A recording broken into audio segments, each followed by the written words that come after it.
I'm Captain Brian Fancher with Texas Fishing Tips. This is your weekly fishing report for Corpus Christi Oso Bay area. The areas we're going to talk about are up here in Nueces Bay, kind of near the back where the river meets. Out here in the near middle of Corpus Christi Bay. And then over down in the boat hole area. And we'll finish up with a little bit in the Oso Bay. Now the back section of Nueces Bay is great for fishing. There's a whole lot of oyster reefs out there, so be real careful running your boat. But these drop-offs where the mouth of the river comes and meets up with the bay system is where you want to kind of target this time of year. Now there's a lot of redfish moving in and out of these shell areas. The shell's holding the heat down there and holding the reds in return.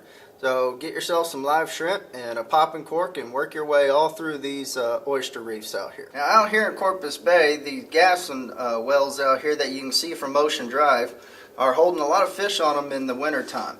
It's deep water. Look for it to be about 10-12 foot deep, and get near the rigs at a safe distance and throw a live shrimp on the bottom. You never know what you're going to catch this time of year. Everything from drum to reds, trout, as well as maybe some triple tail laid along in there. So that's a good area, but be cautious when the winds kick up. It can get pretty treacherous with the waves. There's a somewhat deep channel coming outside of the causeway area right here in the boat hole area. There's a set of power lines out here, and this channel's somewhat marked. It's about 4 foot deep where everything else is 2 feet. Work your way through that deeper water, and there's been a lot of good trout in the 16-17 inch range along in here, as well as some undersized reds.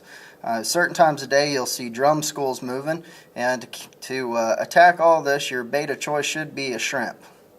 The Mud Bridge area down off Yorktown Road has got a few fish hanging around there in that real muddy area, but it's a good place for those of you that don't have a boat and want to take your car somewhere to go fish off the bank.